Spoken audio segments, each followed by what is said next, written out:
नमस्कार साथियों। पिछली क्लास में हमने संविधान और उसके भाग की चर्चा की थी। आज हम संविधान की अनुसूचियों की चर्चा करेंगे। आज हम भारतीय संविधान में उपस्थित प्रमुख 12 अनुसूचियों के बारे में पूरी जानकारी आपको देने वाले हैं।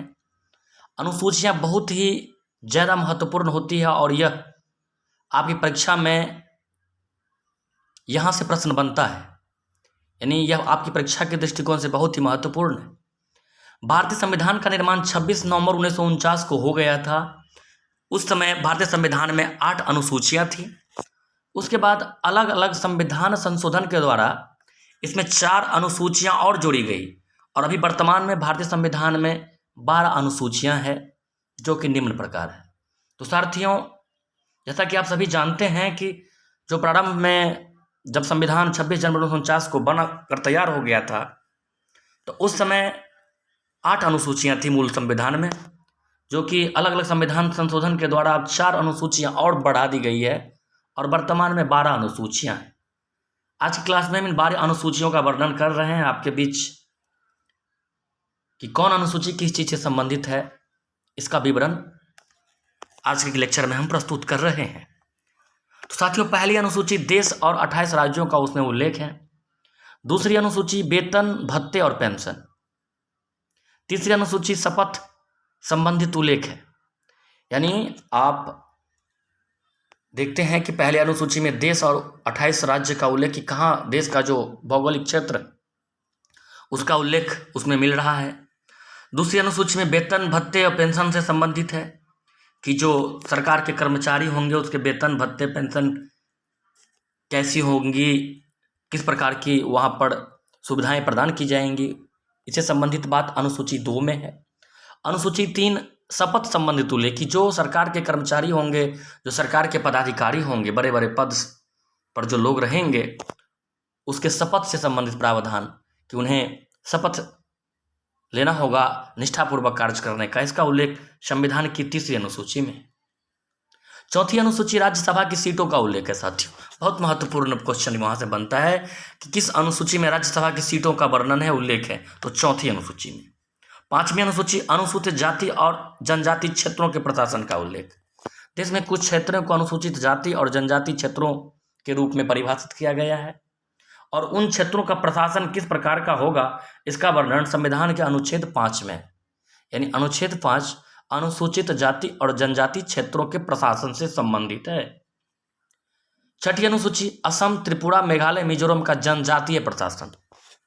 साथियों, आप लोग ऐसे याद रख सकते हैं इसको, अत्रिमेमी, असम, त्रिपुरा, में मेघालय, मिजोरम। अत्रिमेमे का जो जनजातीय प्रशासन है वो 6ठी अनुसूची में उसका वर्णन है। असम, त्रिपुरा, मेघालय, मिजोरम का जनजातीय प्रशासन का वर्णन संविधान की 6ठी अनुसूची में। 7वीं अनुसूची, यहाँ से बार बार क्वेश्चन पूछा भी जाता है कि संविधान का 7वीं अनुसूची संबंधित है तो केंद्र और राज्यों के बीच शक्ति का बंटवारा। अब केंद्र की शक्ति क्या होगी और राज्यों की शक्ति क्या होगी, इसका जो बंटवारा किया गया है वो 7वीं अनुसूची में किया गया है। 8वीं अनुसूची से भी क्वेश्चन लगातार पूछा जाता है, बनता है। 8वीं अनुसूची भाषा से संबंधित है और 22 भाषाओं का उल्लेख है। साथियों, मूल संविधान में 14 भाषाएं थी, वर्तमान में भाषाओं की संख्या लगातार 2 संशोधन हुआ है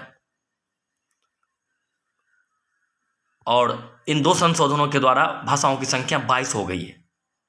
तो 8वीं अनुसूची में अभी वर्तमान में 22 भाषाओं का उल्लेख है और ये जो संबंधित है, भाषा से संबंधित है, वो 8वीं अनुसूची है। साथियों, 9वीं अनुसूची जो पहला संवैधानिक सुधार हुआ था उसके जरिए 9वीं अनुसूची को जोड़ा गया था और 9वीं अनुसूची में भूमि सुधार से संबंधित विषय है। 9वीं अनुसूची में भूमि सुधार से संबंधित विषय हैं और ये पहले संविधान संशोधन के द्वारा इसको जोड़ दिया गया था। 10वीं अनुसूची में साथियों दल बदल संबंधित प्रावधान है।